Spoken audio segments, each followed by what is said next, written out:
Red velvet is traditionally a mix of vanilla, cocoa, and a hint of buttermilk tang.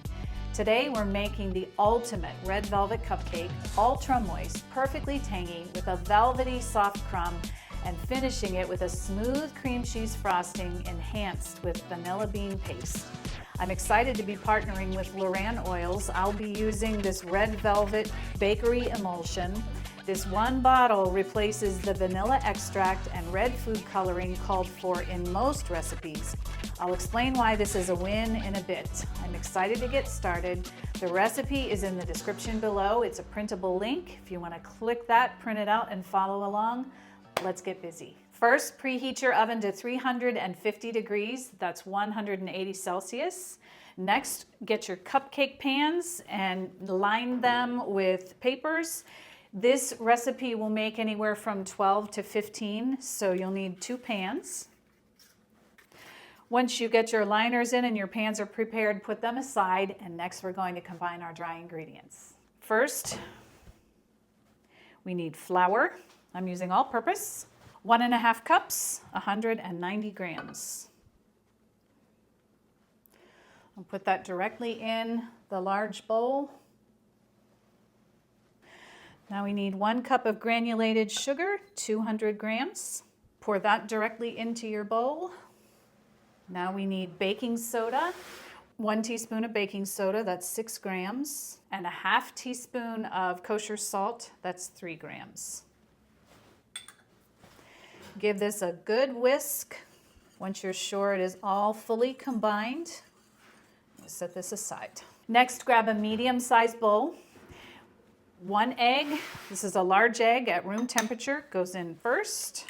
Give that a bit of a whisk, just to break it up a little. Next, we're adding 1/2 cup of vegetable oil, that is 120 milliliters. We're adding oil instead of butter because oil will ensure that soft velvety texture even when the cake is in the refrigerator, and that is a must because these will be covered with cream cheese frosting that has to be refrigerated. Next, we're adding our buttermilk. This is room temperature, 1 cup, 240 milliliters. Look how thick and yummy that is. The last ingredient is 1 teaspoon of white distilled vinegar. That's 5 milliliters. We're going to give this a good whisk. We want to make sure that the vinegar goes in with the buttermilk and they're ready to react with the baking soda when we add it in the dry ingredients. This smells so good. There's something about that buttermilk. Love the smell. Once you're certain this is combined, put this aside.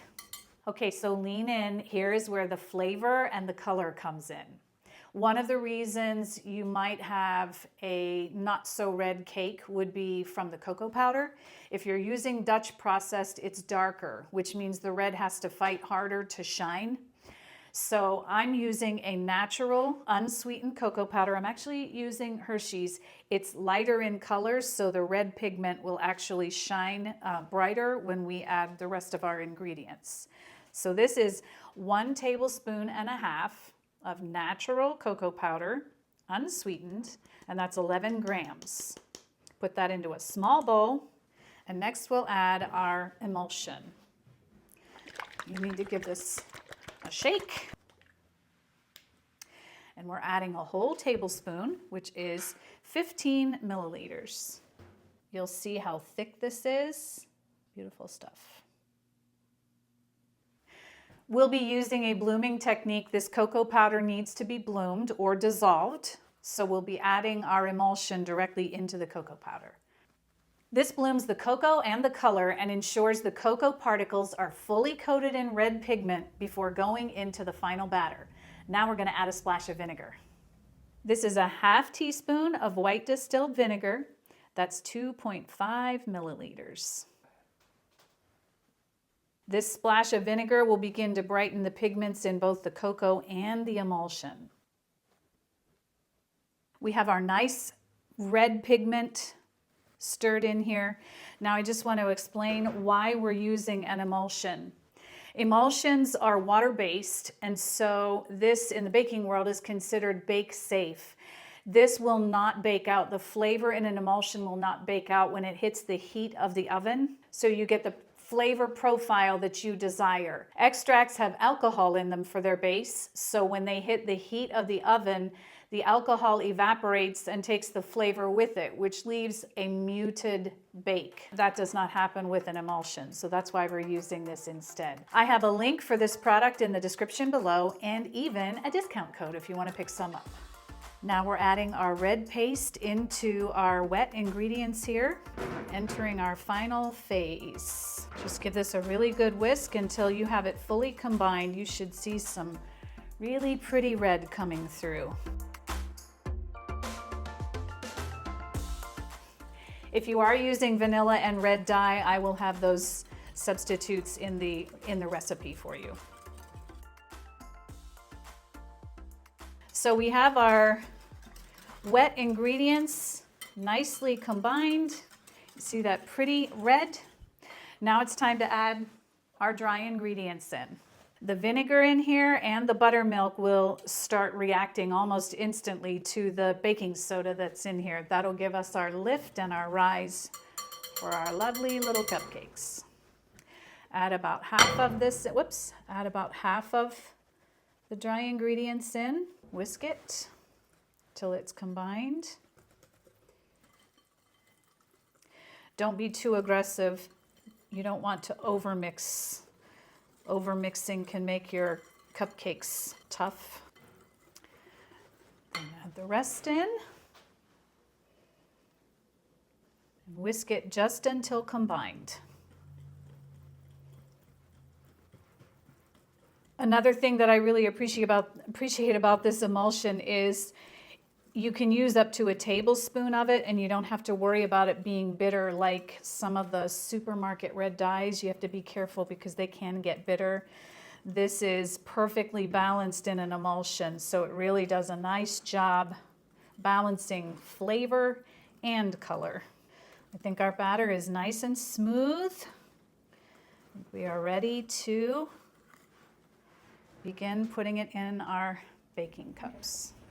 So now you want to put your batter into your liners, only fill them about 2/3 full. I'm using a number 20 scoop. You can use spoons.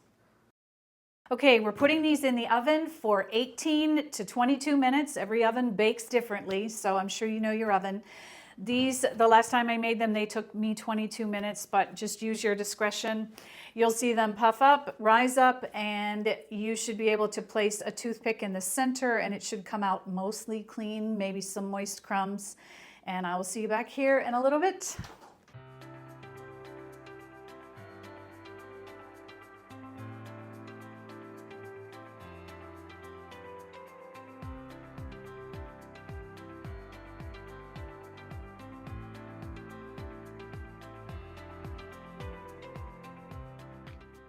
So we'll let these sit in this pan for 5 minutes and then we'll pull the cupcakes out, put them on the wire rack and let them come completely to room temperature before we ice them.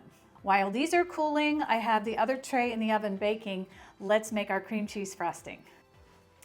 I just finished sifting 4 cups of powdered sugar. That's 500 grams.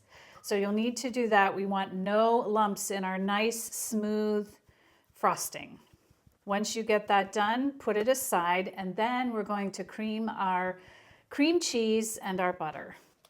Now we're going to cream our fats. I'm using the bowl of a stand mixer. You can hand mix as well. Just get a large bowl. This is 223 grams. We're also adding 1 stick of butter. This is a half of a cup or 113 grams. Cream cheese has a high water content. Butter also has water in it. When you start mixing and adding sugar in, they start to melt or slump, and we want this to stay nice and firm and not get floppy when we're decorating with it. So that's why we have the cream cheese cold. I'm using the paddle attachment, not the whisk. I don't want to add air in. I'm going to mix this for 2 to 3 minutes on medium-high speed until it is completely smooth. We want no lumps. Once you see no lumps, then we'll add the powdered sugar in.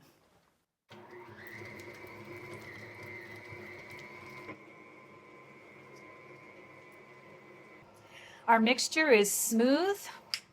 Before we add the sugar, I want to give this a little bit of flavor. The first thing I'm doing is adding some vanilla bean paste.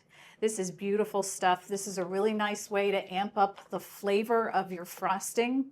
This has the actual seeds from a vanilla bean in it. 1 tablespoon of this is the equivalent of 1 vanilla bean, and vanilla beans sometimes are hard to acquire, so this is the next best thing. This is actually a Loran product as well. I'm putting 1 teaspoon in, which is 5 milliliters. You can see how thick it is. It's filled with these beautiful little vanilla bean seeds. It's amazing stuff. So I'm pouring that in. Later on, when we mix this, you'll actually see those little seeds in there. I'm also adding some kosher salt. I have a good bit here. This is, I did like a 3-finger pinch. This is larger granules. This is Diamond Crystal Kosher. I want to be able to taste the salt in the frosting. It just kind of cuts through the sweet and gives it a nice flavor. So I'm gonna turn the mixer on, give this a little bit of a mix, and then we'll add our sugar.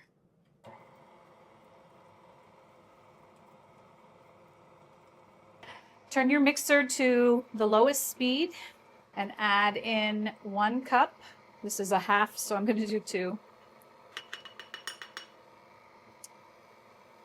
Mix that until you see it's combined. Turn your mixer up 1 little bit, just to like maybe medium low, and just give it a good mix for about a minute. We want to make sure the sugar is getting dissolved. The friction from the beater will gently just dissolve the sugar as it's moving it around. Continue adding your powdered sugar until you see the consistency that you're looking for. You don't have to use all of this. If you want it a little thinner, there's nothing wrong with that. And if you want it to be thick and pipeable, you may need to use all of this and then even a little more. I'm going to continue to add 1 cup at a time. This is the 3rd cup. I'm looking for that pipeable consistency. I just scraped the bowl down. This is getting really close to the consistency I'm looking for, but it looks like I'm going to be using the whole amount. I have what I need here to finish up. The frosting is all done. It has a beautiful consistency. I will be putting this in a piping bag. You can spread this on with a knife if you'd like. I have this fitted with an open tip. I just fold it like that so that the icing doesn't come out. Okay. Spoon your frosting right into the bag. So I have my decorating bag ready. The other thing I like to do, this is optional, but I think it's kind of fun. Take one of your cupcakes and kind of crumble it. Just break it into little bits. And then we'll use this to sprinkle on top of the frosting. See how pretty red this is? Turned out beautiful. That is red velvet. So now,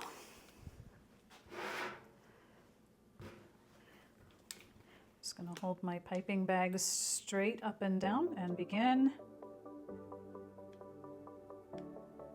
piping. That is so pretty. Then you sprinkle a tiny bit of that red crumb on top for just a beauty effect.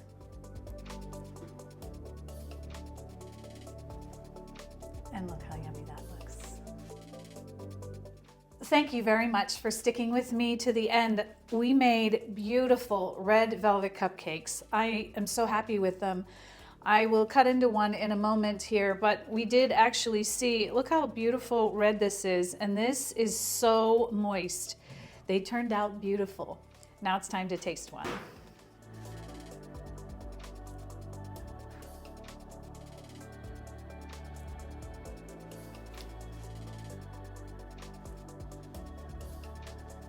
Wow, these are the best red velvet cupcakes ever. They're so good.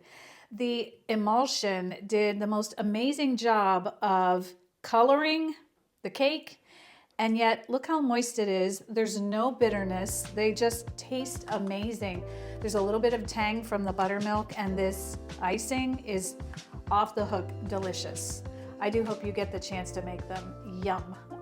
Well, this was fun. I hope you check out some of my other amazing recipes, and I look forward to baking with you in the next video.